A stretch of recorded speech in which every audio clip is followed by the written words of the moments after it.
Saudara, Anda menyaksikan Breaking News Kompas TV. Pemeriksaan ex atau mantan pejabat KPK Rafael Alun Trisambodo yang dilakukan oleh KPK di mana Komisi Pemberantasan Korupsi KPK memeriksa dan memanggil mantan pejabat pajak Rafael Alun Trisambodo terkait untuk memberikan klarifikasi soal laporan harta kekayaan penyelenggara negara miliknya. Sebelumnya KPK melaporkan harta kekayaan Rafael Alun Trisambodo sebesar 56 miliar rupiah dan Deputi Bidang Pencegahan KPK menyebutkan, Pahala Nainggolan menyebutkan bahwa KPK telah mengirim tim ke Minahasa Utara di mana ditemukan 6,5 hektar lahan atau tanah atas nama istri Rafael. Sebelumnya Rafael melaporkan 6 perusahaan termasuk usahanya yang berada di Minahasa Utara. KPK mengungkapkan harta kekayaan Rafael Alun Trisambodo yang mencapai 56 miliar tidak sesuai dengan profil kekayaannya. Deputi Bidang Pencegahan KPK Pahala Nainggolan menyebutkan bahwa sebenarnya tidak ada larangan bagi pejabat untuk memiliki aset atau harta kekayaan dalam jumlah yang besar asalkan profilnya sesuai atau asalnya jelas. Mantan pejabat pajak Rafael Alun Trisambodo memenuhi panggilan klarifikasi dari Komisi Pemberantasan Korupsi soal harta kekayaannya senilai 56 miliar rupiah ini. Rafael diketahui datang ke gedung KPK di kawasan Kuningan, Jakarta sekitar pukul 8 pagi. Sementara agenda klarifikasi sebenarnya baru dijadwalkan pukul 9. KPK mengonfirmasi harta dan sumber harta kekayaan Rafael berdasarkan laporan harta kekayaan penyelenggara negara atau LHKPN.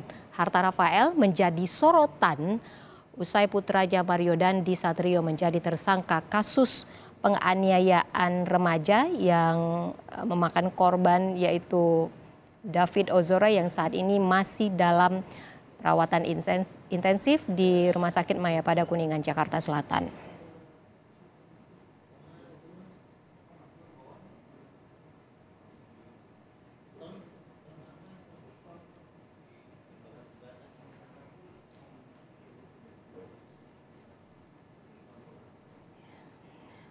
Sebelumnya, Menteri Keuangan Sri Mulyani Indrawati telah mencopot jabatan Rafael Alun Trisambodo dari jabatannya sebagai Kepala Bagian Umum Kantor Wilayah Direktorat Jenderal Pajak Kementerian Keuangan II untuk mempermudah proses pemeriksaan harta kekayaannya. Komisi Pemberantasan Korupsi KPK kemudian memanggil mantan pejabat Dirjen Pajak Rafael Alun Trisambodo ini untuk bisa memberikan klarifikasinya soal laporan harta kekayaan penyelenggara negara LHKPN milik Rafael.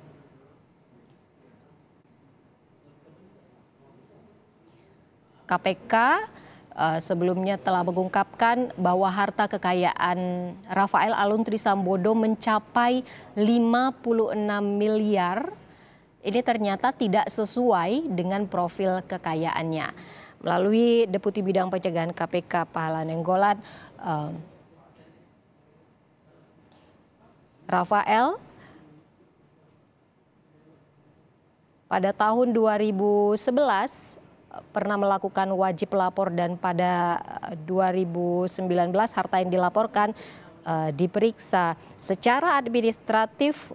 Ketika itu seluruh harta kekayaan Rafael sebenarnya sudah sesuai.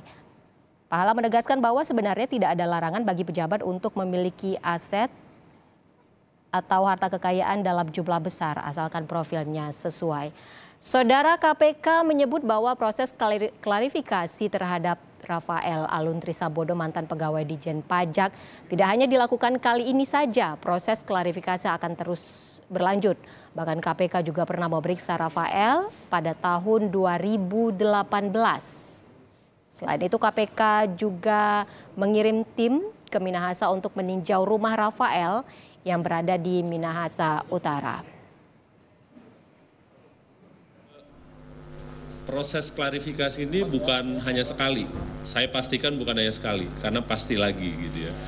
Dan klarifikasi ini proses yang pasti dilalui kalau wajib lapor tuh masuk kategori diperiksa. Jadi diverifikasi dulu, ini semua diverifikasi pakai aplikasi plus orang. Kalau dia masuk yang kita sebut outliers gitu ya, entah hartanya naik tinggi, entah utangnya naik tinggi, itu pasti kita tidak terima laporannya seketika gitu. Jadi kita tahan, lantas kita lihat lagi, masuklah dia ke pemeriksaan. Nah, jadi yang bersangkutan ini sebenarnya masuk di outliers, adalah kita periksa. Kita pernah periksa yang bersangkutan 2018 untuk periode 2015, 2016, 17, 18. Hasilnya kita terbitkan laporannya 23 Januari 2019. Dan karena dari laporan itu, menurut kami punya keterbatasan untuk menjangkau dari mana asal semua harta yang dilaporkan. Jadi kami berkoordinasi dengan Inspektorat Jenderal Kementerian Keuangan, kita bilang ini kita periksa gitu, hasilnya hartanya ini, kita cek ke lapangan, yang secara administratif disebut di laporan itu oke. Yang secara administratif banknya disebut bank ABCD istri anaknya itu benar. Tidak ada rekening di luar itu atas nama yang bersangkutan, anak dan istri yang tidak dilaporkan. Waktu itu begitu. Tapi kok kita merasa nggak dengan angka kekayaan dan transaksi bank yang sangat aktif, kita merasa kayaknya ada yang nggak pas nih gitu ya. Waktu itu 2019 kita datang, oleh karena itu hampir tidak ada tindak lanjut yang signifikan sesudah itu. Gitu. Nah, kita lihat lagi bahwa yang bersangkutan ini poin yang kedua, baru menjadi wajib lapor itu 2011. Pas jabatannya sudah harus melapor.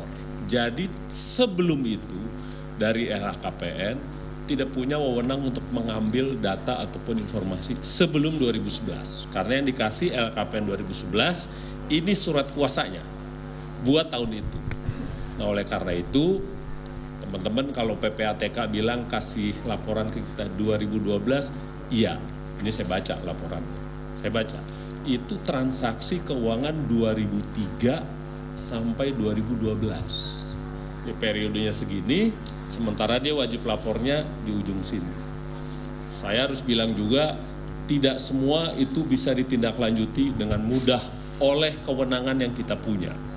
Gitu. Oleh karena itu kita bilang, kita baca pasti yang PPATK, bagian yang dari kita tindaklanjuti, tapi karena periodenya jauh gitu, pada saat ini kita perhitungkan dalam pemeriksaan, tapi polanya saja yang kita ambil. Kira-kira kayak mana sih ini orang jalannya.